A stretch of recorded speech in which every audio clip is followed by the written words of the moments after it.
And today we're going to discuss chapter number 5 arithmetic progression. तो हम chapter number 5 arithmetic progression discuss करने वाले हैं. See progressions हमारे पास basically arithmetic भी होता है, geometric भी होता है, okay? एंड बट क्योंकि क्लास 10th है तो क्लास 10th में सिर्फ और सिर्फ arithmetic progression जिसको AP के नाम से भी जानते हैं वो हम डिस्कस करने वाले हैं. और इस चैप्टर को हम सीक्वेंस एंड सीरीज के नाम से भी बुला सकते हैं. Okay, sequence and series. तो सीक्वेंस एंड सीरीज या फिर अरिथमेटिक प्रोग्रेशन क्या है चैप्टर, क्या कंटेंट है, वो सब इसमें हम एक वीडियो में डिस्कस कर लेंगे. और आपको इस वीडियो के बाद, इस वीडियो लेक्चर के बाद कुछ और देखने की जरूरत नहीं पड़ेगी. That is the promise. ठीक है. और अगर आप प्रॉपरली फॉलो कर लेते हो गाइडेंस को और जो भी मैं आपको टिप्स एंड ट्रिक्स बताऊंगा, तो फिर आपको और कुछ अलग से सर्च करना, ढूंढना, परेशान होने का कुछ नहीं जरूरत पड़ेगी. कोई कोई लॉजिक नहीं है उस बात का. बस पे अटेंशन, ध्यान से देखो, आराम से चीजों को समझो. नहीं समझ में आ रहा है फिर से रिवाइंड करो वीडियो को, दोबारा से देखो, दोबारा से समझो. बेहतर तरीके से, बेस्ट तरीके से चीजें आपको समझाई जाएंगी यहाँ पर. तो सबसे पहले मैं स्टार्ट करता हूँ इस चैप्टर का इंट्रोडक्शन. तो इस चैप्टर के इंट्रोडक्शन में आपको मैं बताऊं, एक तरफ हम लिख देते हैं सीक्वेंस और एक तरफ हम लिखेंगे सीरीज. पहले तो हम इस यू नो पर्टिकुलरली वर्ड्स का मतलब समझ लेते हैं कि वर्ड्स हैं क्या. तो सीक्वेंस की अगर हम बात करें, N ordered list of numbers.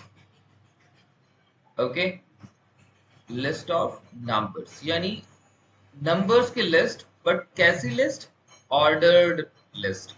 Ordered का क्या मतलब है? ऑर्डर्ड मतलब कुछ उस लिस्ट में जो नंबर्स हैं वो एक प्रॉपर पैटर्न फॉलो करते हैं. +2 है ना, या -3, कुछ भी एक प्रॉपर पैटर्न फॉलो करते हैं, उसे हम सीक्वेंस कहते हैं.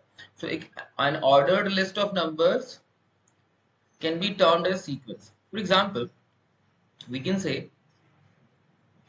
2, 4, 6, 8, 10 and so on. क्या ये लिस्ट ऑफ नंबर ऑर्डर्ड है? बिल्कुल सही, ऑर्डर्ड है. बिकॉज यू कैन सी हर एक दो कॉन्सिक्यूटिव टर्म्स के बीच का जो डिफरेंस है वो यहाँ पर आपको 2 दिखाई देगा. या 2, take any consecutive terms, the difference between them is 2 only. So because क्योंकि डिफरेंस कांस्टेंट है, कॉमन है सभी consecutive terms में, तो इसको हम ऑर्डर्ड लिस्ट कहेंगे और इस लिस्ट को मैं सीक्वेंस कह सकता हूँ. Fine. Now what is series then? क्या मैं इसको सीरीज कह सकता हूँ? नहीं, इसको सीरीज नहीं कह सकते. हम सीरीज किसको कहते हैं? Sum of the terms of ordered list.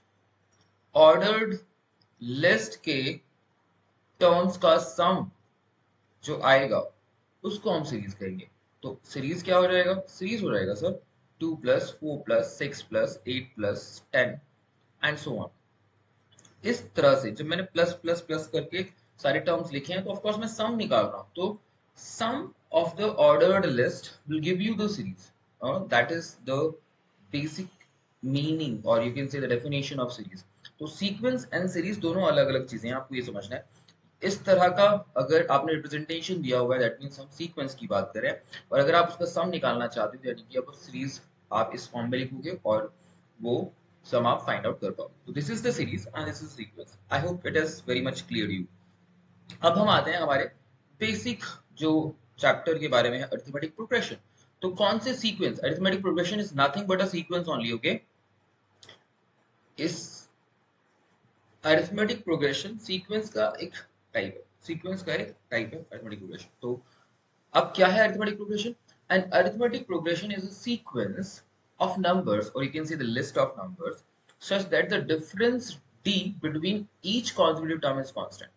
So same baat hai, you take any two consecutive term, the difference between them is constant. It should be constant. If it is constant, if there is a common difference between each consecutive term, that means the list is an arithmetic progression. और अगर common difference नहीं है तो वो list को हम arithmetic progression नहीं कह सकते हैं. फॉर एग्जाम्पल हम बात करते हैं, मैंने एक लिस्ट बनाई 2, फिर 5, फिर 8, फिर 11 and it goes on like this. तो अगर मैं बात करूं इस 2 की, तो क्या ये मेरा फर्स्ट टर्म है लिस्ट का फर्स्ट टर्म है, इसको मैं A1 मान सकता हूँ। ये जो 5 है लिस्ट का सेकेंड टर्म है, इसको मैं A2 मान सकता हूँ। ये जो 8 है ये लिस्ट का थर्ड टर्म है, इसको मैं A3 मान सकता हूँ। और ये जो 11 है ये लिस्ट का फोर्थ टर्म है, इसको मैं A4 मान सकता हूँ। और ऐसे बहुत सारे और टर्म इस लिस्ट में होंगे। तो कॉमन डिफरेंस हमें चेक करना है, कॉमन डिफरेंस हमें चेक करना है, कॉमन डिफरेंस है या नहीं। तो कॉमन डिफरेंस जिसको हम डी, स्मॉल डी से डिनोट करते हैं, वो बेसिकली A2 माइनस A1 या फिर A3 माइनस A2 या फिर A4 माइनस A3, किसी भी दो कॉन्जिक्यूटिव टर्म को आप सब्ट्रैक्ट करो और चेक करो कि डिफरेंस क्या आ रहा है। अगर वो डिफरेंस सब में सेम है, A2 माइनस A1 जो आता है वही आपका A3 माइनस A2 भी आता है, या A4 माइनस A3 भी आता है, तो आप कहोगे कि okay there is a common difference और ये जो लिस्ट है ये आपको AP देती है। तो हम A2 माइनस A1 चेक करते हैं। A2 is what 5 here, minus A1 is what 2। तो A2 माइनस A1 से जो D आ रहा है वो आ रहा है आपका 3। ठीक है, फिर आप A3 माइनस A2 से चेक करो। A3 is 8 minus A2 is 5, again this is 3। फिर आप A4 माइनस A3 से चेक करो। A4 is 11 minus A3 is 8, so 11 minus 8 is again 3। तो आप देख रहे हो there is a common difference, जो कि सभी कॉन्जिक्यूटिव टर्म्स के बीच का जो डिफरेंस है वो सेम है। जब सभी कॉन्जिक्यूटिव टर्म्स के बीच का डिफरेंस सेम होता है तो हम कहते हैं okay there is a common difference, and if there is a common difference then this list of numbers, or you can say the sequence, this sequence can be termed as an arithmetic progression. तो ये एक AP है। Is it clear? सिर्फ इसी से आप check कर सकते हो, अगर कॉमन डिफरेंस है तो वो AP है, अगर कॉमन डिफरेंस नहीं आ रहा है तो वो AP नहीं है। कॉमन डिफरेंस होना चाहिए। कैसे कॉमन डिफरेंस फाइंड आउट करेंगे? A2 माइनस A1 चेक करके या A3 माइनस A2 चेक करके। और जब आपको एक्चुअली चेक करना है कि वो AP है या नहीं, तो आप A3 माइनस A2 भी चेक करो। कम से कम दो तो कॉन्जिक्यूटिव टर्म्स के पेयर्स को आप चेक करोगे। A3 माइनस A2 भी चेक करो कि क्या आ रहा है, A2 माइनस A1 भी चेक करो कि क्या आ रहा है, और वो दोनों सेम आने चाहिए। ओके, अगर वो सेम है तो हम कहेंगे okay this sequence or the list of numbers is forming an AB, वो एक AB बना रहा है। आई होप ये बात आपको समझ में आ रही होगी। कुछ कुछ एक और एग्जांपल्स लेते हैं। फॉर एग्जांपल हमने बात की 50, हमने कहा let's say 40, let's say 30, let's say 20। यहाँ पे तो आपको क्लियरली दिख रहा है कि ये जो लिस्ट ऑफ नंबर्स हैं, ऑफ कोर्स 10 हर एक टर्म कम होता जा रहा है। नेक्स्ट टर्म पिछले वाले टर्म से 10 कम है।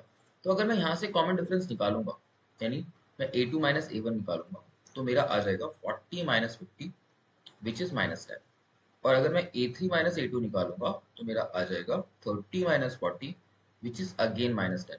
तो लॉजिकली मेरा D क्या हो गया? माइनस 10 हो गया। This is common difference. Okay, D is what? Common difference. तो मेरा कॉमन डिफरेंस क्या है? माइनस 10 है। तो कॉमन डिफरेंस नेगेटिव भी हो सकता है। लिस्ट आपकी इंक्रीजिंग लिस्ट भी हो सकती है और लिस्ट आपकी डिक्रीजिंग लिस्ट भी हो सकती है। यानी कि जो सीक्वेंस है वो आपका इंक्रीजिंग या डिक्रीजिंग कुछ भी हो सकता है, उससे कोई प्रॉब्लम वाली बात नहीं है। आई होप ये बात समझ में आ रही होगी आपको। अब हम आगे बढ़ते हैं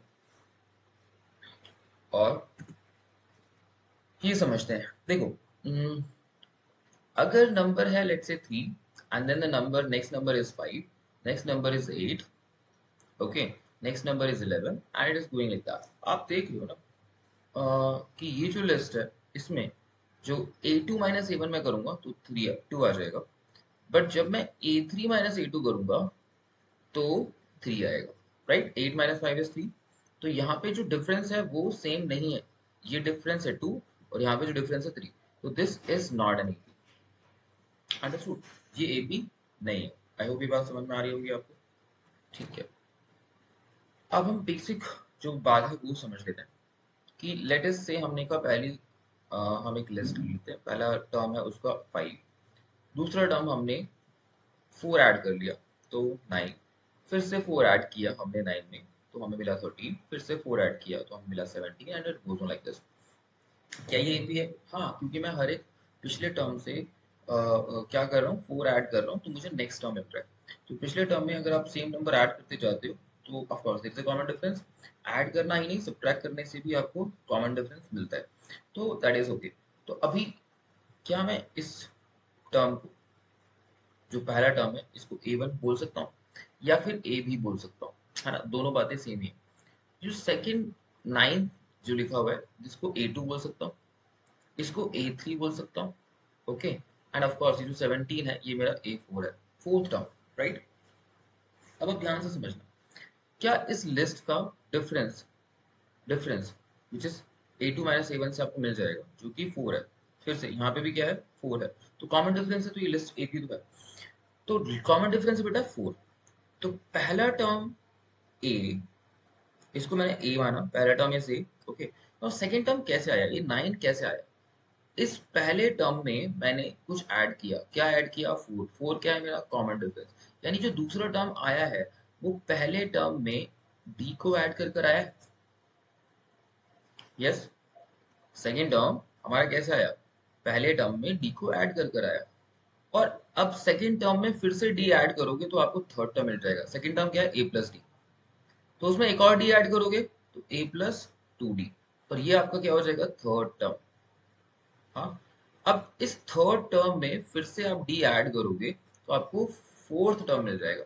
यानी फोर्थ टर्म लाने के लिए जो थर्ड टर्म था A+2D, उसमें एक और बार डी ऐड कर देना चाहिए, तो A+3D हो जाएगा। तो A4 यानी फोर्थ टर्म A+3D है। तो क्या यहाँ से आपको एक पैटर्न दिख रहा है? देखो, A1 जो कि फर्स्ट टर्म था उसमें सिर्फ A था, D खत्म, D नहीं था। सेकेंड टर्म में क्या हुआ, A+D। अभी अगर सेकेंड टर्म निकाल रहे हो तो D बेटा एक ही है, 1D है। थर्ड टर्म निकाल रहे हो तो A+2D आ गया। तो डी का जो कोफिशिएंट है वो आपकी टर्म के काउंट से एक कम है। क्या, टर्म का काउंट है बेटा 3, तो डी का कोफिशिएंट 2 है। टर्म का काउंट है आपका 4, तो डी का कोफिशिएंट 3 है। टर्म का काउंट अगर 5 होगा, यानी फिफ्थ टर्म अगर होगा, तो क्या वो A+4D होगा? आप बोलोगे हाँ सर, बिल्कुल होगा। तो इसी तरह से जो टेंथ टर्म होगा वो A+9D होगा। आप बोलोगे हाँ सर, टर्म का काउंट है 10, उससे एक कम 9, तो हमारा जो टेंथ टर्म होगा वो A+9 होगा। तो इसी तरह से कोई जो nth टर्म होगा, क्या वो A प्लस में, अभी टर्म का काउंट है n, उससे एक कम यानी n-1, D होगा nth टर्म। बोलो, समझ में आया? लॉजिक। तो ये हमें फॉर्मूला मिल गया nth टर्म का, क्या होता है, A+n-1 times D। Very important formula और बहुत ही बेहतरीन तरीके से आपको समझाया गया। आई होप ये बात समझ में आ गई होगी, और नहीं समझ में आई है इसको एक बार दोबारा से पॉज करके डिफाइन करके आराम से समझो, सुनो, 2 बार 3 बार, ठीक है। और ये बात जब आपके जहन में बैठ जाए तो आप आगे बढ़ो। तो किसी भी टर्म को आप इस फॉर्मेट में लिख सकते हो। तो अब आपसे मैं पूछूं, कोई भी सीक्वेंस है, उसका 100 टर्म लिखना है आपको, तो वो A100 A+99D लिखा जाएगा। यस, आपको 500th टर्म लिखना है, तो A500 will be A+499 times D, क्योंकि 500 से एक कम 499 होता है ना। D का जो कोफिशिएंट है वो आपके नंबर के काउंट से, टर्म के काउंट से एक कम होगा। तो यहाँ पे टर्म का काउंट था 100, तो जो D का कोफिशिएंट है वो 100-1 विच इज 99। आप बात में समझ में आ गई होगी आपको। अब इन बेसिक बातों के साथ हम अपना जो क्वेश्चंस का कार्यक्रम है वो शुरू कर सकते हैं, ठीक है। तो अब सुनो, question number 1, if P-1 P+3 3P-1 are in AP, अगर ये सब AP में है तो P की वैल्यू क्या होगी? अच्छा, AP में होने का क्या मतलब है, कोई भी लिस्ट ऑफ टर्म्स अगर AP में है या AP बनाते हैं तो उनका कॉमन डिफरेंस होगा। यानी if they are in AP, that means कि इन दोनों टर्म का जो डिफरेंस है और इन दोनों टर्म का जो डिफरेंस है वो बिल्कुल सेम होगा। आपका A2 minus A1 should equals to A3 minus A2। अभी बताया था कि अगर सीक्वेंस AP है तो कॉमन डिफरेंस होगा, और अगर कॉमन डिफरेंस है तो वो AP होगा। दोनों बातें सेम है, वाइस वर्सा, राइट। तो क्योंकि बोल रहा है कि दे आर इन AP, मतलब इनका कॉमन डिफरेंस तो होगा। तो हम A2, this is your A2 क्या है, P+3, माइनस में a1 क्या है, p minus 1 should equals to a3 which is 3p minus 1 minus a2 which is p plus 3. इसको हम सॉल्व कर देते हैं, p plus 3 and then minus अंदर मल्टीप्लाई होगा minus p and minus minus plus 1. Now 3p minus 1 as it is, minus का p minus का 3. Now आप देखो p plus p and minus p ये तो खत्म हो गया और 3 plus 1 is 4. Here 3p minus p is 2p and minus का 4. अब आप देखो माइनस का 4 उधर जाके प्लस का 4 हो जाएगा जो कि होगा 8 is equals to 2p. तो क्या p की वैल्यू आपको यहाँ से 8/2 मिल रही है जो कि होती है 4. तो इसका करेक्ट आंसर है 4. क्या ये बात आपको समझ में आई है? तो इस तरीके से हमने p की वैल्यू फाइंड आउट कर ली. तो यही कॉन्सेप्ट आपको यूज करना है अगर आपको कोई भी टर्म मिसिंग टर्म निकालना है और वो कह रहा है कि ओके ये एपी में है, तो कभी भी एपी में है तो फिर कॉन्सेक्यूटिव टर्म्स का डिफरेंस तो सेम होगा, तो कॉन्सेक्यूटिव टर्म्स का डिफरेंस आप इक्वेट कर लो. अंडरस्टूड?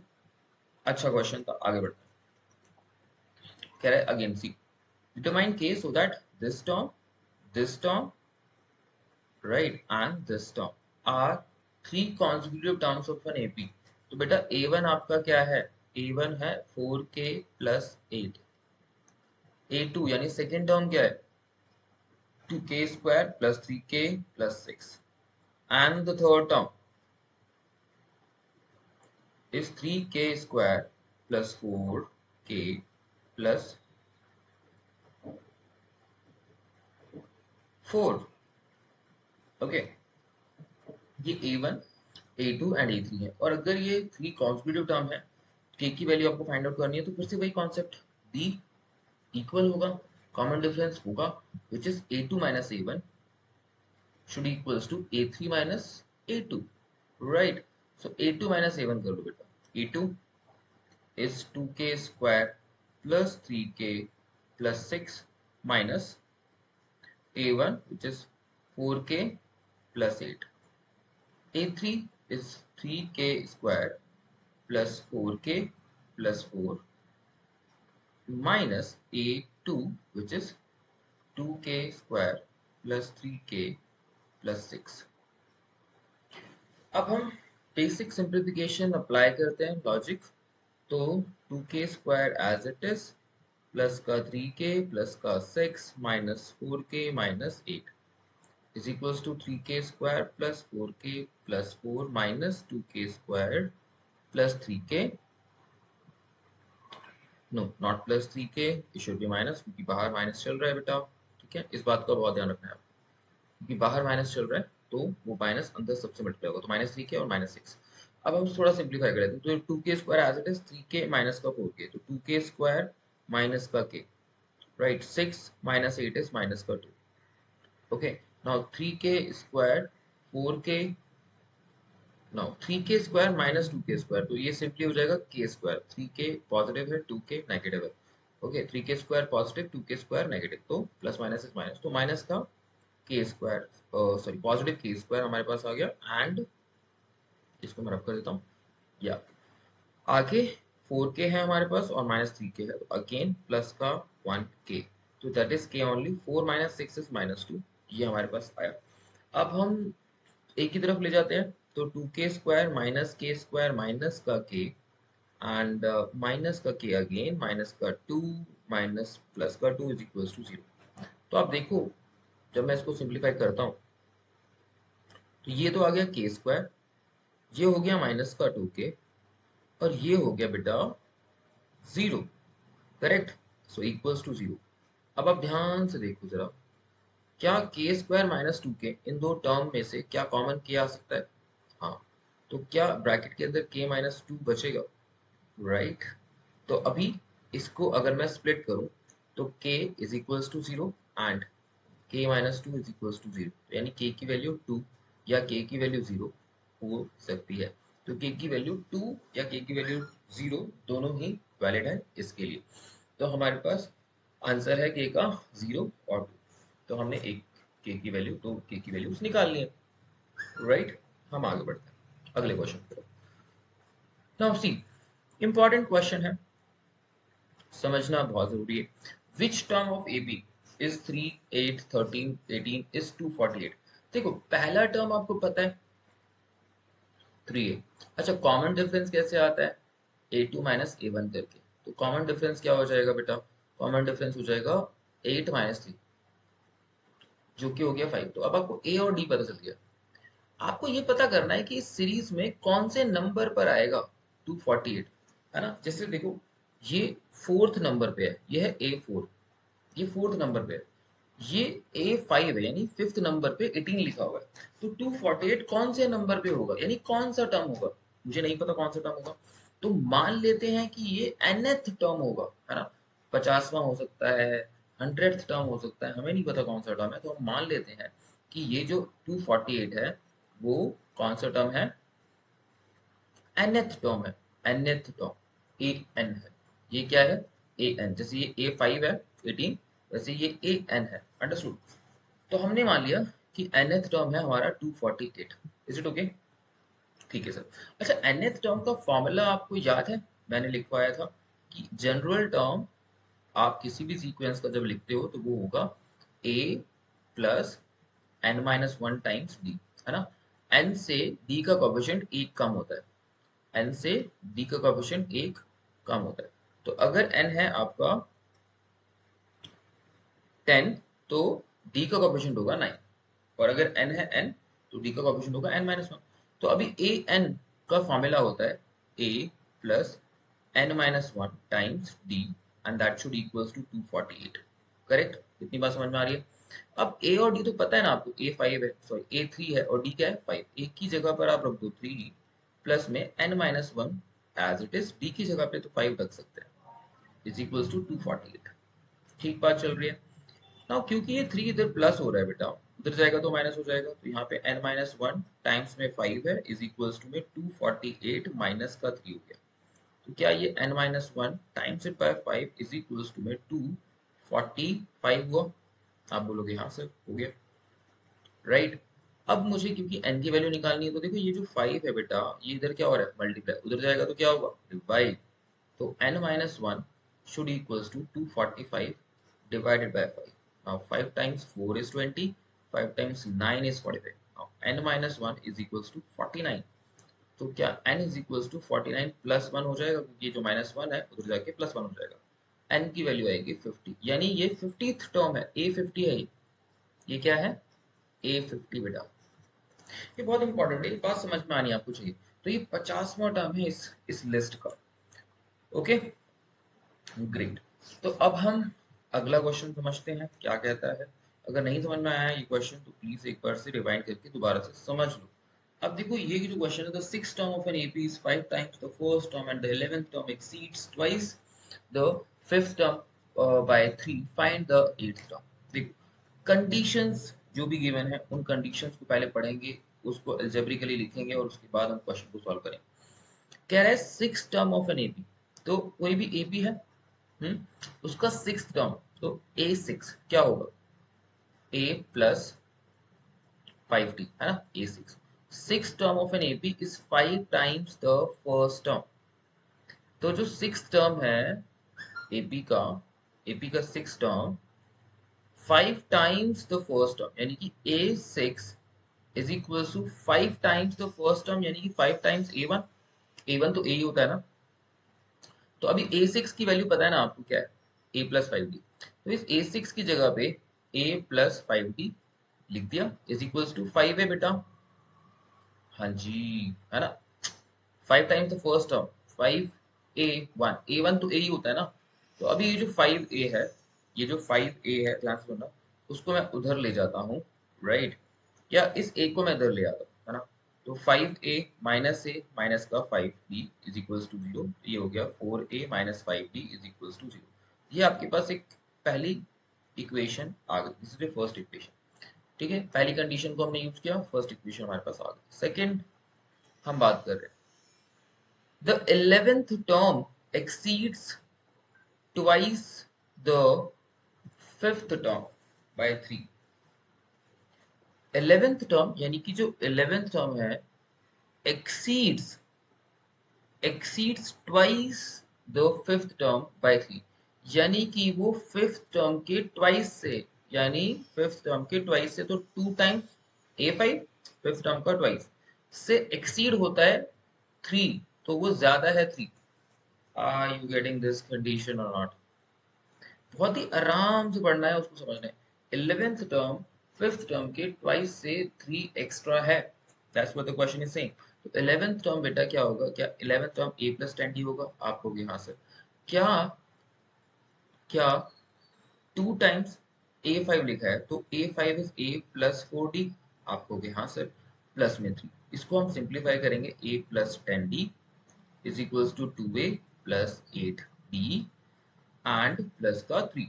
तो आप इस A प्लस 10D को मैं उस तरफ ले जाता हूँ, तो देखो A2A minus A plus 8D minus 10D plus 3 is equals to 0। Now 2A minus A is A plus 8D minus 10D, तो ये होगा माइनस 2D। तो हम माइनस का 2D लिख देते हैं, प्लस 3 इज इक्वल्स टू 0। तो ये जो हो गई A minus 2D is equals to minus का 3। क्या ये आपके पास सेकेंड इक्वेशन आ गई है? आप कहोगे हाँ सर। तो ये जब दो इक्वेशंस आ गई हैं, तो क्या ये आपको linear equation in two variable दिखनी है, जहाँ पे वेरिएबल है ए और डी? तो अगर ये linear equation in two variable है, तो आपको चैप्टर नंबर 3 में पेयर ऑफ लीनियर इक्वेशंस में दो लीनियर इक्वेशंस को सॉल्व करना सिखाया गया था। अगर नहीं सीखा है तो जाके देख सीख लो, और अगर सीख लिया है तो बहुत अच्छा है, हम इसको आराम से सॉल्व कर पाएंगे। तो हम लेते हैं।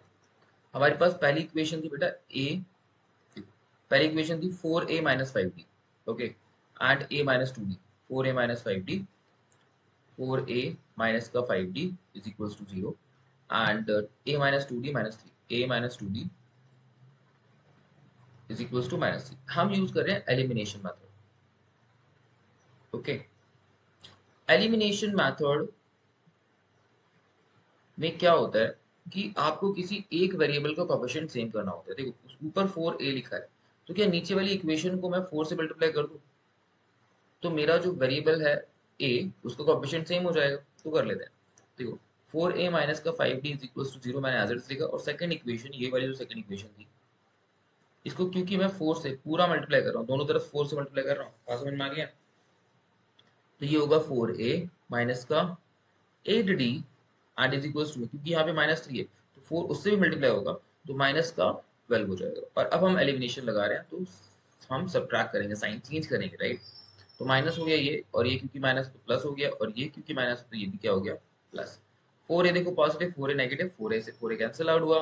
8D अब पॉजिटिव हो चुका है, तो प्लस का 8D माइनस का 5D, तो ये हो गया 3D। और इधर प्लस का 12, तो क्या आपको D की वैल्यू पता चली? 12/3।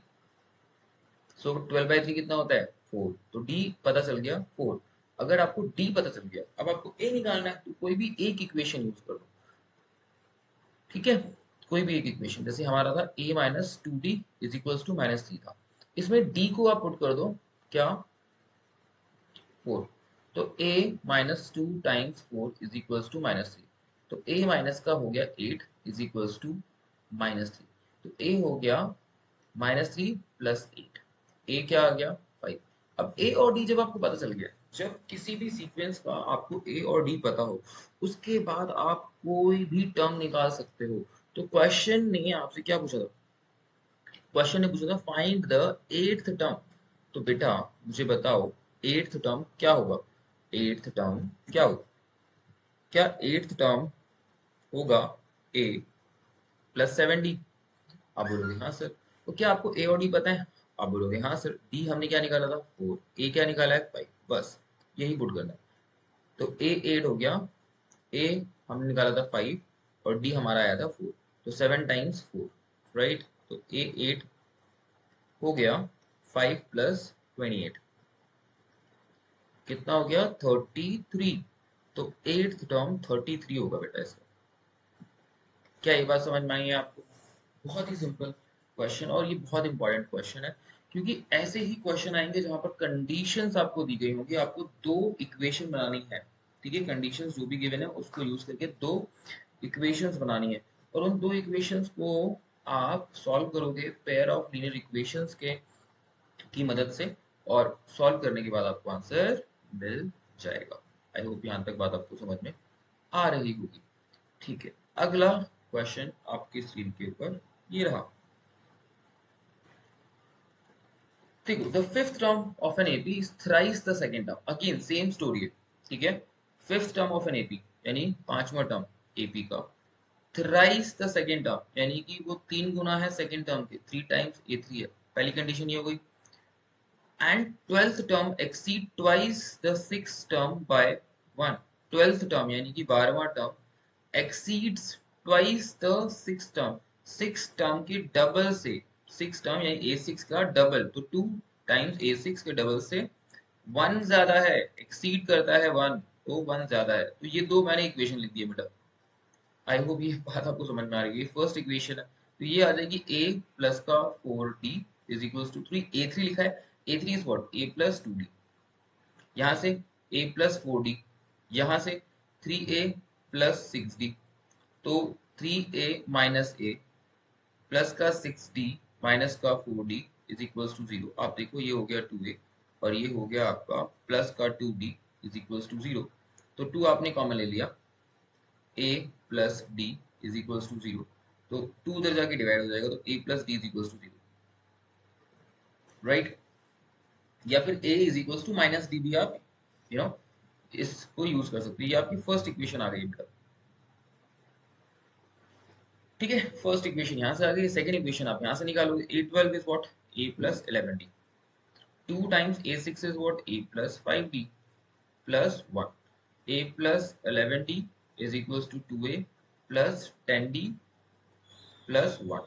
नाउ a प्लस 11d को मैं उस तरफ ले जा रहा हूँ, तो 2a माइनस का a प्लस का 10d माइनस का 11d और प्लस का 1 इज इक्वल्स टू 0। तो क्या यहाँ से आपको a माइनस का d है ना, 10d माइनस का 11d इज व्हाट, माइनस का d is equals to minus का 1 मिल रहा है आपको, कि हाँ से मिल रहा है।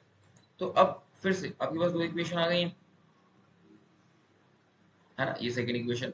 अब हम एलिमिनेशन ना यूज करके, वैसे एलिमिनेशन भी करना बहुत आसान रहेगा यहाँ पे, अगर आप एलिमिनेशन ना करके सब्स्टिट्यूशन भी यूज करना चाहो तो कर सकते हो। a प्लस डी बराबर 0, a माइनस डी बराबर -1। तो चलो हम एलिमिनेशन यूज कर लेते हैं। a प्लस डी बराबर 0, a माइनस डी बराबर -1। देखो ध्यान से देखो, यहाँ पे d तो ऑलरेडी सेम है, a भी यहाँ पे सेम है, तो आप एडिशन भी यूज कर सकते हो और सब्ट्रैक्शन भी यूज कर सकते हो। अगर आप सब्ट्रैक्शन कर रहे हो तो minus plus plus sign change करने पड़ेंगे। तो ये खत्म हो गया, d plus d is what, 2d is equals two plus 1, तो d हो गया क्या, 1/2। तो आपके पास d की वैल्यू आ गई बेटा। अगर आपके पास d की वैल्यू आ गई है तो a प्लस डी तो बराबर 0 है ना, तो a प्लस का 1/2 इज इक्वल्स टू 0, यानी a क्या हो गया, माइनस का 1/2। तो आपके पास a भी हो गया माइनस का 1/2 और d भी हो गया 1/2। निकालना क्या था, निकालना था सर 16th टर्म। तो अब a16 निकालना है, a16 निकालना है which is a plus 15d। Okay, a16, अब a और d तो पता है ना आपको, a है माइनस का 1/2 प्लस का 15 टाइम्स 1/2। तो देखो ये हो गया माइनस का 1/2 और ये हो गया प्लस का 15/2। ओके, अगर आप एलसीएम लोगे तो क्या ये 14/2 आ जाएगा, है ना, 2 और ये माइनस का 1 प्लस का 15, जो कि हो गया 14/2 विच इज 7। तो यानी 16th टर्म हमारा है 7। 16th टर्म क्या आएगा, 7 आएगा बेटा, 7। अंडरस्टूड। तो यहाँ से हमने 16th टर्म निकाल लिया आसानी से। आई होप ये बात आपको समझ में आ रही होगी। बहुत ही बेहतरीन क्वेश्चन है बेटा, बहुत ही बेहतरीन क्वेश्चन है। अगर आप प्रैक्टिस करोगे तो आप बहुत ही अच्छे से इस चैप्टर को समझ पाओगे, ठीक है। ऐसे ही और भी क्वेश्चन आपको प्रैक्टिस करने हैं, क्योंकि बोर्ड के पॉइंट ऑफ व्यू से ये बहुत इंपॉर्टेंट है। इस चैप्टर का एक केस स्टडी भी आता है और कुछ क्वेश्चन इस तरह के कंडीशंस बेस्ड आपको ऑफ कोर्स आएंगे, और वर्ड प्रॉब्लम भी आप प्रैक्टिस करोगे, ठीक है। Next question is how many numbers of 2 digits are divisible by 6। तो 6 से कितने 2 डिजिट के नंबर डिविजिबल है। तो पहला ऐसा नंबर मुझे बताओ 2 डिजिट का जो कि 6 से डिविजिबल है। तो आप कहोगे सर पहला 2 डिजिट का नंबर, सबसे छोटा 2 डिजिट का नंबर इज 10, जो कि 6 से डिवाइड नहीं होता। अगला नंबर है 11, जो कि अगेन 6 डिवाइड नहीं होता। अगला नंबर है 12, जो कि 6 से डिवाइड होता है। तो smallest two digit number, two digit number divisible by six is what, 12। तो सबसे बड़ा टू डिजिट का नंबर इज 99, क्या वो 6 से डिवाइड होता है? आप कहोगे नहीं सर, 99 6 से डिवाइड नहीं होता, राइट। अच्छा, अगर मैं 99 को 6 से डिवाइड करूं तो रिमाइंडर कितना बचेगा? 99 को अगर मैं 6 से डिवाइड करूं तो देखो 6 टाइम्स 1 कितना यहाँ पे हुआ, 3, 39, and 6 times 6 is 36, so 3 remainder रह जाता है। यानी कि 99 में से अगर आप 3 माइनस करोगे तो क्या आएगा? 99 माइनस 3 इज व्हाट, 96। तो आप कहोगे सर 96 ना डिविजिबल है 3 से। So the greatest number of two digit, greatest two digit number divisible by 6 is 99 minus 3 which is 96। तो आपको पता है पहला टर्म, आपको पता है लास्ट टर्म, राइट। तो सीरीज कुछ ऐसे चल रही होगी, ध्यान से सुनना, 12 और फिर अगला टर्म जो डिविजिबल होगा 6 से, 18 ही होगा ना, 12 plus 6, and it goes on like this what, 96। तो इस सीरीज में, ये जो सीरीज मैंने बनाई है, इस सीरीज का आपको पहला टर्म पता है, इस सीरीज का आपको आखिरी टर्म पता है, तो आपको ये पता करना है कि कितने टर्म है ये इस लिस्ट में, कितने टर्म इस सीक्वेंस में, कितने टर्म है, नॉट सीरीज सॉरी, इस सीक्वेंस में कितने टर्म आ रहे हैं। तो हमें नहीं पता कितने टर्म आ रहे हैं, तो हम क्या करें कि सर लास्ट टर्म को हम nth टर्म मान लेते हैं। हम अगर ये पता कर पाए कि 96 कौन सा टर्म है, उतने ही टर्म होंगे ना लिस्ट में, तो हम ये पता कर लेते हैं कि ये 96 कौन सा टर्म है, तो उसके लिए हम क्या करते हैं, 96 को nth टर्म मान लेते हैं, ठीक है।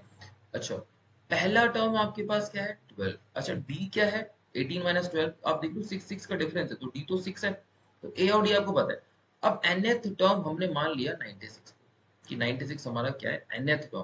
तो ये nth टर्म का फॉर्मूला, nth टर्म का फॉर्मूला क्या होता है, a plus n minus 1 times d, and that should equals 96। अब क्या करना है, a की वैल्यू डाल दो 12, n माइनस 1 को एज इट इज लिखोगे, b की वैल्यू डाल दो 6 इज इक्वल्स टू 96। अब क्या करना है, फर्दर सॉल्व करेंगे। तो देखो 12 उधर जाकर माइनस हो जाएगा, तो n minus 1 multiplied by 6 is equals to 96 minus का 12। तो ये n माइनस 1 और ये जो 6 इधर मल्टीप्लाई हो रहा है उधर जाके डिवाइड होगा, 96 माइनस 12 96, तो ये हो जाएगा आपका 84। 6 उधर जाकर आप डिवाइड कर दो, n minus 1 is equals to 84 divide by 6। Now अगर आप इसको डिवाइड करते हो 6 times 1, okay, and 6 times 4, so 14। So that means n minus 1 is equals to 14। और फर्दर अगर आप 1 उधर जाके प्लस करोगे तो n is equals to 14 plus 1 which is n is equals to 15।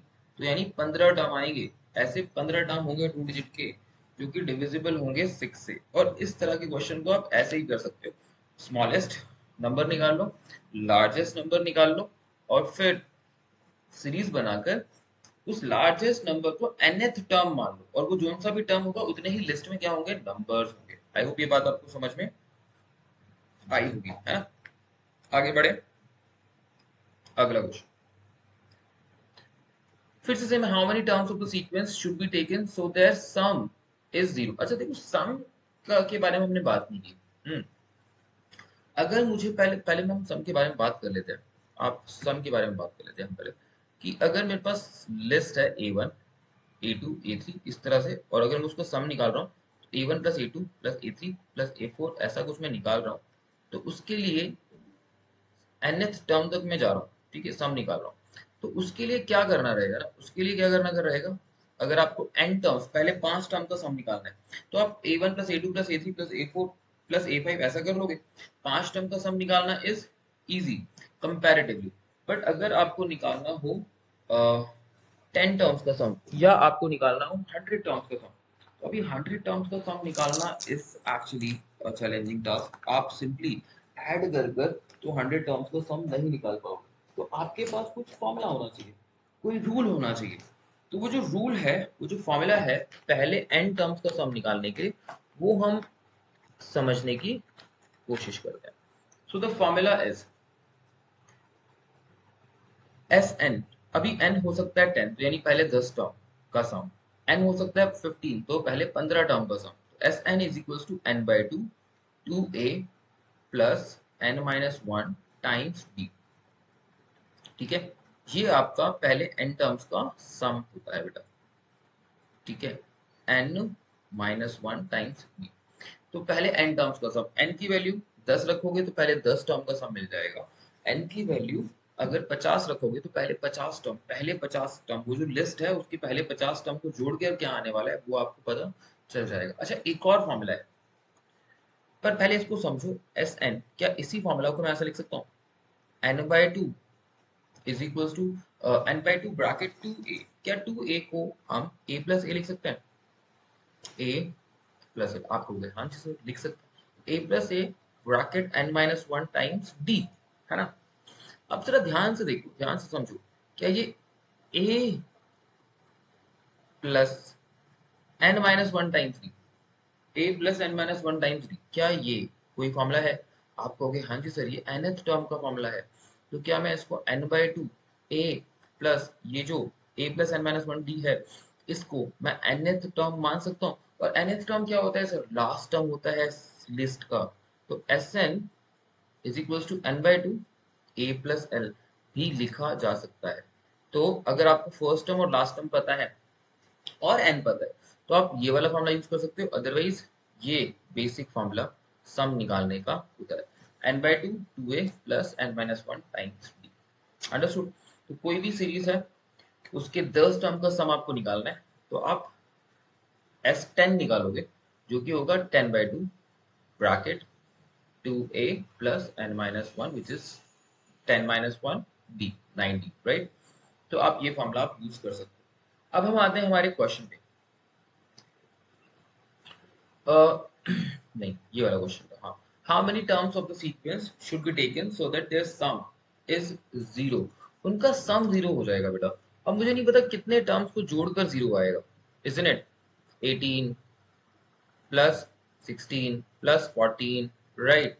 ऐसे कितने टर्म्स को मैं जोड़ूंगा, तो आप देख रहे हो ना, जीरो लाने के लिए बहुत सारे टर्म्स को जोड़ना पड़ेगा, तब जाकर सम क्या होगा, जीरो। बट सम जीरो है ये पता चल चुका है। क्या पता चल चुका है, सम जीरो होने वाला है। तो मुझे एस एन की वैल्यू पता है कि नहीं पता, हाँ, एस एन की वैल्यू पता है जो कि है जीरो। क्या मुझे ए पता है, आप कहोगे हाँ जी सर ए भी पता है 18। क्या मुझे डी पता है, हाँ जी सर 16 माइनस 18, जो कि होगा माइनस का टू। अच्छा, ये लिस्ट जो है आप देख रहे हो डिक्रीज हो रही है, 18 16 14, तो ऑफ कोर्स डी नेगेटिव होगा, है ना, डी नेगेटिव होगा तभी तो लिस्ट डाउन ग्रेड हो रही है, यानी कि डिक्रीज हो रही है। तो डी हो गया माइनस का टू। अब डी आपको पता है, ए आपको पता है, एस एन आपको पता है कि टर्म्स का सम जो कि होगा जीरो, सारे जो टर्म्स मैं जोड़ूंगा तो उनका सम जीरो आ जाएगा, ये आपको पता है। कितने टर्म्स है ये नहीं पता, तो अभी एस एन का फॉर्मूला लगा देना चाहिए हमें। आपको हाँ जी sir, S N is equal to N by two two A plus N minus one times D. Okay, अब क्या एस एन की वैल्यू मुझे पता है जीरो, तो क्या एस एन की जगह पे जीरो पुट कर देना का चाहिए? आपको हाँ जी सर एस एन की जगह जीरो, एन तो नहीं पता तो छोड़ दो, two a two times 18 plus N minus one, तो एन नहीं पता तो ऐसा लिखेंगे, डी की जगह पे माइनस का टू लिख देंगे। सिंप्लीफाई कर लेते हैं इसको, देखो एन बाई टू लिखा हुआ है, तो क्यों ना एक काम किया जाए, इस टू को उधर जाके क्या कर दें, जीरो से मल्टीप्लाई, तो ये जीरो हो गया, और ब्रैकेट में एन, और ये टू टाइम्स 18 इज 36, प्लस में माइनस का टू एन से होगा मल्टीप्लाई, तो माइनस का टू एन लिख देता हूँ मैं यहाँ पे, ठीक है, माइनस का टू एन, और माइनस माइनस प्लस का टू, तो आप देखोगे zero is equal to n, 36 plus two is 38 minus का टू एन। तो क्या ये, अब जब मैं n को ब्रैकेट के अंदर मल्टीप्लाई करूंगा, तो मुझे एक डिग्री टू इक्वेशन मिलेगी, और इक्वल टू में क्योंकि जीरो है, तो उस डिग्री टू के इक्वेशन को स्प्लिट करके वापस से यही मिल जाने वाला है। तो दो फैक्टर मेरे ऑलरेडी मुझे दिख रहे हैं, इन दोनों फैक्टरों को मैं सॉल्व करता हूँ। तो एक तो आ जाएगा n is equal to zero, और दूसरा आएगा माइनस का टू एन प्लस का 38 इज इक्वल टू जीरो। तो आपका आएगा माइनस का two n is equal to minus 38, और n आ जाएगा, माइनस से माइनस कैंसिल आउट हो गया, 38 बाय टू, ये हो गया कितना, two times one, two times nine, so N हो गया 19। 19 टर्म्स, अब देखो जीरो टर्म्स को जोड़ के तो ऐसा नहीं हो सकता, एन की वैल्यू एक तो आ रही है जीरो, ओके, अब जीरो तो नहीं हो सकती ना, जीरो टर्म्स को जोड़कर तो ये जीरो नहीं आने वाला, तो n की वैल्यू 19 है, दैट मींस ऐसे 19 टर्म को आप जोड़ोगे तो अब जाके जीरो आपको मिल जाएगा। 19 टर्म्स को आपको जोड़ना है और जीरो आपको फिर मिल जाएगा। Answer is 19। आई होप ये क्वेश्चन आपको समझ में आया होगा। बहुत ही बेहतरीन क्वेश्चन है, ठीक है, सम से related. Next question, find the first negative term. अच्छा, फर्स्ट नेगेटिव टर्म भी निकालने के लिए बहुत आता है, तो इसको भी कैसे निकालते हैं उसको हम समझते हैं। एपी या 2000 1990, अब ऑफ कोर्स क्योंकि पहला जो कौन सा ऐसा टर्म होगा जो नेगेटिव हो जाएगा, यानी 50वां टर्म पहला नेगेटिव टर्म होगा या 60th टर्म पहला नेगेटिव टर्म होगा, वो हमें नहीं पता। तो हमने कहा nth टर्म होगा जो कि पहला नेगेटिव टर्म होगा। अच्छा, इसका ए क्या है? ए है 2000। अच्छा, इसका डी क्या है? तो अब देखो 2000 में से आपने 10 माइनस किया तब जाके 1990 आया। तो 1990 माइनस 2000 करोगे तो माइनस का 10, यानी कि ये माइनस का 10। डी डी हमेशा नेगेटिव होता है इस तरह के केसेस में जहां पर आपको पहला नेगेटिव टर्म फाइंड आउट करना होता है। तो हमने कहा डी हमारा negative, it's okay, D negative, ठीक है, कोई टेंशन नहीं है। हमने कहा कौन सा पहला टर्म होगा जो नेगेटिव होगा, वो नहीं पता, तो हमने कहा nth टर्म होगा जो कि नेगेटिव टर्म होगा, फर्स्ट नेगेटिव टर्म, तो वो लेस देन जीरो होना चाहिए, फर्स्ट नेगेटिव टर्म। तो अब जो जो भी नेगेटिव टर्म होगा, लेट्स से -1 आता है वो नेगेटिव टर्म, या -2 आता है, तो वो लेस देन जीरो है। तो जो nth टर्म है, अब वो माइनस का कुछ भी हो, पर वो nth टर्म है, 50वां टर्म है, 60वां टर्म है, ये नहीं पता, पर nth टर्म है, हमने मान लिया। और वो क्या है, उसकी वैल्यू क्या है, लेस देन जीरो है या नहीं, क्योंकि वो नेगेटिव है तो लेस देन जीरो होगी। बात समझ में आ रही है? उस nth टर्म को हम लेस देन जीरो मान लेंगे। अब nth टर्म का formula a plus n minus 1 times b, and that should be less than 0। a और d की वैल्यू, a is 2000 plus n minus 1 as it is, क्योंकि n की वैल्यू तो निकालनी है, d की जगह पे -10 less than 0। Now 2000 as it is, अब ये -10 n से मल्टीप्लाई होगा तो माइनस का 10n और माइनस माइनस प्लस का 10 लेस देन 0। ये हो गया 2010 माइनस 10n लेस देन 0। जब आप इसको सिंप्लीफाई करोगे तो हम क्या कर रहे हैं ना, देखो वैसे यहाँ पे ट्रांसपोजिशन मेथड यूज नहीं होता, इसको इनइक्वालिटी कहते हैं। ये जो लेस देन ग्रेटर देन का साइन लिखा होता है ना, उसको हम इनइक्वालिटी कहते हैं, इनइक्वालिटी। ओके, इक्वेशन नहीं है ये, इनइक्वालिटी है। अब इनइक्वालिटी में ट्रांसपोजिशन मेथड काम करता है। क्या काम करता है? Transposition method. तो मैं क्या कर रहा हूँ ना, इस माइनस के 10n को उठा के उधर ले जा रहा हूँ। या तो ट्रांसपोजिशन मेथड लॉजिकली कैसे कि आप दोनों तरफ या तो सेम चीज से एडिशन करते हो या सेम चीज से सब्ट्रैक्शन करते हो या सेम चीज से मल्टीप्लिकेशन या सेम चीज से डिवीजन। बट मैं यहाँ पे ट्रांसपोजिशन मेथड लगा रहा हूँ, जो कि हम जनरली कर लेते हैं, कोई ऐसी टेंशन वाली बात नहीं है, ध्यान से करना होता है बस। 2010 एंड ये माइनस का 10n उधर चला जाएगा, प्लस का 10n हो जाएगा। बट लॉजिकली मुझे करना क्या चाहिए, 10n दोनों तरफ ऐड कर लेना चाहिए। कहानी तो वही रहेगी ना, दोनों तरफ से आप 10n से दोनों तरफ आप ऐड करोगे तो भी कहानी वही रहेगी। देखो 2010, और मैंने साइन को बिल्कुल भी छेड़ा नहीं है। इनइक्वालिटी का साइन चेंज तब होता है जब आप -1 से दोनों तरफ मल्टीप्लाई करते हो, तब इनइक्वालिटी का साइन चेंज होता है। ध्यान रखना, -1 से जब आप दोनों तरफ मल्टीप्लाई करते हो तो इनइक्वालिटी का साइन चेंज होता है, अदरवाइज साइन वही रहता है। फर्दर, अब मैं इसको जब मैं सॉल्व कर रहा हूँ फर्दर, तो देखो 2010 लेस देन 10 है ना, ये 10 इधर जाके इधर क्या हो रहा है, मल्टीप्लाई, उधर जाएगा तो डिवाइड। ट्रांसपोजिशन में कर रहा हूँ, बट लॉजिकली मुझे क्या करना चाहिए था, दोनों तरफ 10 से डिवाइड करना चाहिए था। 2010 बाई 10, और 10n को भी 10 से डिवाइड कर दिया तो n बचा, ऐसा ही समझ लो, है ना। जीरो से जीरो खत्म हो गया, 201। Okay, 201 is less than n, और यू कैन से n should be greater than 201। तो यहां से मुझे क्या मिला, n should be greater than 201, यानी n की वैल्यू 201 से बड़ी होनी चाहिए। बड़ी होने का क्या मतलब है, यानी 201 नहीं है, n की वैल्यू 201 से बड़ी होनी चाहिए, तो वो नेगेटिव टर्म्स देगा आपको। यानी n जो फर्स्ट नेगेटिव टर्म होगा, फर्स्ट नेगेटिव टर्म आपका होगा 202th टर्म, 202th टर्म। बात समझ में आ गई? 201वां टर्म से बड़ा टर्म, 201th टर्म से जस्ट नेक्स्ट टर्म आपका नेगेटिव टर्म होगा।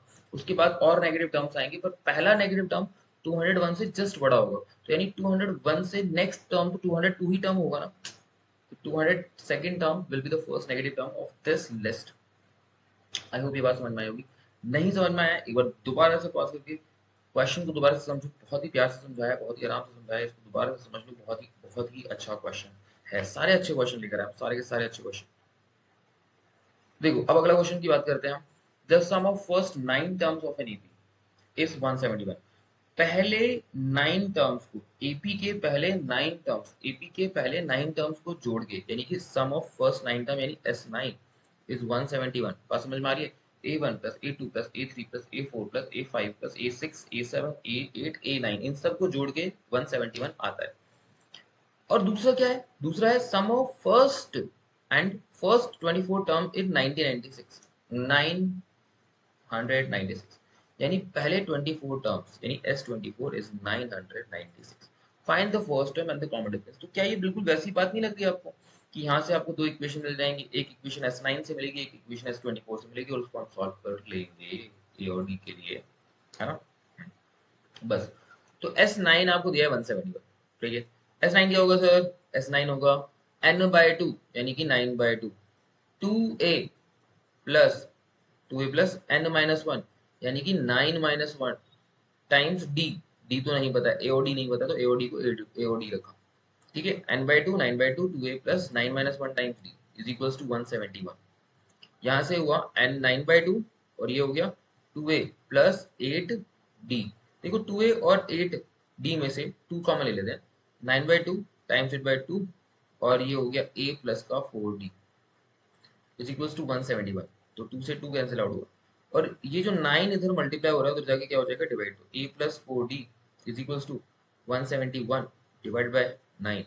9 टाइम्स 2 इज 18, बट 9 टाइम्स 1 तो 9 होता है, और फिर 81 हो जाएगा, तो 9 times 1 and 9 times 9 is 81, so 19 times 9, okay, 171 होता है। तो ये लॉजिकली पहली इक्वेशन आ गई, a plus 4d is equals to 19। ये आपकी पहली इक्वेशन आ गई है ना? क्या आपको सेकंड इक्वेशन यहाँ से मिल जाएगी? बोलो, यहाँ से, है ना? S24 क्या होगा? 24/2, 2a प्लस n-1 यानी कि 23d इज इक्वल्स टू 1996, और ये हो गया 12, तो ये हुआ 12 2a plus 23d is equals to 1996। 12 उधर जाके क्या होगा? डिवाइड। तो 2a plus 23d is equals to 1996 by 12। 12 times 8 is 96, और कितना बचा? 3 36। 12 times 3 is 36, 2a plus 23d is equals to 83। ये सेकेंड इक्वेशन आ गई है। और अब ये जो दो इक्वेशन आ गई है, इन दोनों को सॉल्व कर कर आप a और d निकाल सकते हो, और ये आप खुद से करोगे, a और d निकाल लोगे, एलिमिनेशन मेथड लगा लो, सब्स्टिट्यूशन मेथड लगा लो, जो मेथड लगाना लगा लो, और a और d निकाल लो, क्योंकि इसमें first term and the common difference यही आपको निकालना है। आई होप ये बात आपको समझ में आ रही होगी। आगे कुछ और बेहतरीन क्वेश्चन आपके पास है आने वाले, तो ये देखो, ये बहुत ही बहुत ही अच्छा क्वेश्चन है। इस क्वेश्चन को आप समझो कि ये क्वेश्चन क्या कह रहा है। Two cars start together in same direction from the same place. Same place, एक ही प्लेस से, यानी ये लेट्स से ये प्लेस है, ये प्लेस है, ठीक है। दो कार स्टार्ट हो गई, एक ये कार स्टार्ट होकर जा रही है और दूसरी ये कार स्टार्ट होकर जा रही है। दो कार स्टार्ट होकर जा रही है इन द सेम डायरेक्शन, दोनों सेम डायरेक्शन में जा रही है from the same place. First car goes with a uniform speed of 10 kilometre per our. ये मेरी कार ए है, ओके, ये मेरी कार बी है। तो जो कार ए है ना, स्पीड उसकी है 10 kilometre per our, 10 kilometre per our. और जो स्पीड कार बी की है वो क्या है? Second car goes at a speed of 8 kilometre per our in the first hour. और जो सेकंड कार है वो 8 किलोमीटर पर आवर की स्पीड से चल रही है स्टार्टिंग में, पहले आर में, ठीक है। इसकी यूनिफॉर्म स्पीड है, ठीक है। जो कार ए है वो अपनी यूनिफॉर्म स्पीड से चल रही है, ठीक है। पर जो कार बी है उसकी 8 किलोमीटर पर आवर स्पीड है फर्स्ट आवर में। ये फर्स्ट आवर की स्पीड है कार बी की, ठीक है। कार बी की फर्स्ट आवर की स्पीड है 8 kilometre per our, and in the first hour and increases by half kilometer in each succeeding hour। तो सेकंड, अब देखो स्पीड ऑफ बी जो है ना बेटा, फर्स्ट आवर में 8 है, सेकंड आवर में 8.5 यानी 8.5 है kilometre per hour, kilometre per hour. Third hour में फिर से हाफ बढ़ जाएगी, यानी कि 9 किलोमीटर पर आवर हो जाएगी, एंड ऐसे ही बढ़ते बढ़ते चली जाएगी, हर हर आवर में उसकी स्पीड हाफ किलोमीटर बढ़ जाएगी। तो ऑफ कोर्स जो बेटा कार ए है उसकी स्पीड तो 10 है ना, और यूनिफॉर्मली वो 10 किलोमीटर पर आवर की स्पीड से चलता जा रहा है। कार बी की स्पीड 8 है स्टार्टिंग में, फिर 8.5 होगी, फिर 9 होगी, है ना। तो अब होगा क्या, क्या पूछ रहा है आपसे, after how many hours will the second car overtake the first car if both car go non stop. अगर दोनों कार लगातार चल रही हैं, कहीं पे रुक नहीं रही हैं, तो जो दूसरी कार है क्योंकि उसकी स्पीड कम है तो वो पीछे रह जाएगी, पर क्योंकि वो स्पीड धीरे धीरे बढ़ा रहा है, तो ऐसा कितनी देर में होगा कि वो दूसरी कार पहली कार को ओवरटेक कर देगी। तो अब मुझे नहीं पता कितनी देर में होगा, हमने कहा एक्स आवर्स में ऐसा होगा, एक्स आवर्स में ऐसा हो जाएगा। अगर एक्स आवर्स में ऐसा होगा तो दोनों ने लगभग डिस्टेंस तो उतना ही चला होगा, डिस्टेंस डिस्टेंस जो पहली कार ने ट्रेवल किया होगा, राइट, और दूसरी कार ने भी डिस्टेंस जो ट्रेवल किया होगा, नेट डिस्टेंस वो तो बराबर ही होगा ना। तो अगर हम बात करें, यहां से दोनों स्टार्ट हुई, ये पॉइंट पी है कोई, और कुछ एक्स आवर्स में ये पॉइंट पर कार ए पहुंच गई, और एक्स आवर्स में ही कार बी भी ए पॉइंट पर पहुंच गई धीरे धीरे, है ना, बढ़ाते बढ़ाते अपनी स्पीड को पहुंच गई। तो इस पॉइंट तक, पी से लेकर इस पॉइंट क्यू तक का जो डिस्टेंस कार ए ने ट्रेवल किया वही डिस्टेंस कार बी ने भी ट्रेवल किया, राइट। तो डिस्टेंस ऑफ कार ए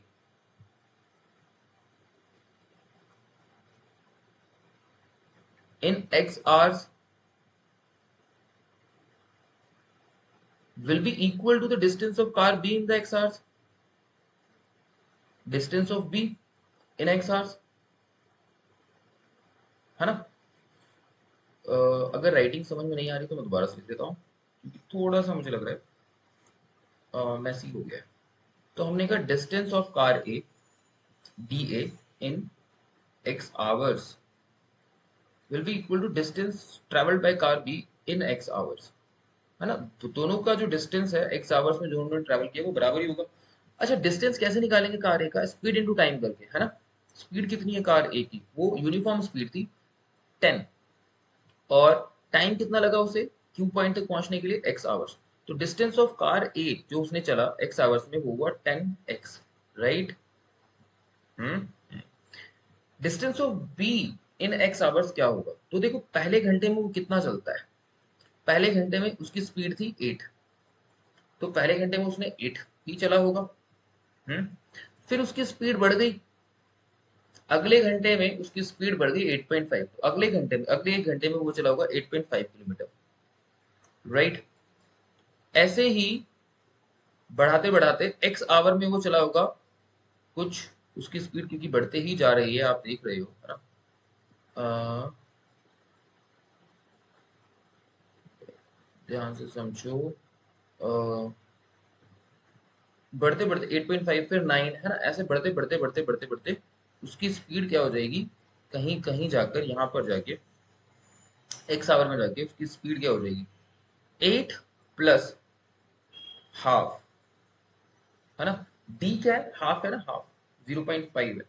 अब ऐसा कितने टाइम में हो रहा है, तो एक्स में हो रहा है, तो उसकी स्पीड कुछ ऐसे होगी, फाइनल वाला टर्म कुछ ऐसा होगा, राइट। 8 प्लस हाफ एक्स ऐसा कुछ हो गया, 8.0.5x भी मैं लिख सकता हूँ, 0.5 लिख लेता हूँ ताकि आपको समझ में आए। जो nth टर्म होगा इस लिस्ट का वो 8 प्लस 0.5 होगा, करेक्ट। ओके। तो ऐसा कितनी देर में हो रहा है, एक्स आवर्स में जाकर हो रहा है। तो यहां से हो गया 10x, और यहां से जब आप इस लिस्ट का इस लिस्ट का सम निकालोगे या सीरीज का सम निकालोगे तो क्या आएगा, आपको नहीं पता कितना एग्जैक्टली टाइम लगा, तो एन एन यानी एक्स मैंने माना है एक्स आवर्स लगे तो x by two, two a तो two times a which is two times eight plus N minus one यानी कि x minus one times d, d is nothing but half, isn't it right. अच्छा, हम क्या कर रहे हैं, अब ये जो टू है उधर जाके मल्टीप्लाई हो जाएगा, तो ये आपके पास हो जाएगा 20x, और ये जो x है इधर आके डिवाइड हो जाएगा अपॉन में x is equals to 16 plus x minus one है ना, तो हम ऐसा कर लेते हैं x माइनस वन और अभी 1/2 को एज इट इज लिख रहा हूँ मैं, x से x खत्म भी हो गया, ठीक है।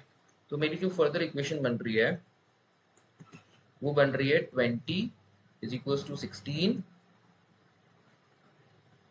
और ब्रैकेट में x minus one half, x minus one half, x minus one 16 plus था या x minus one half, right 16 plus था हमारे पास, या 16 प्लस, ओके।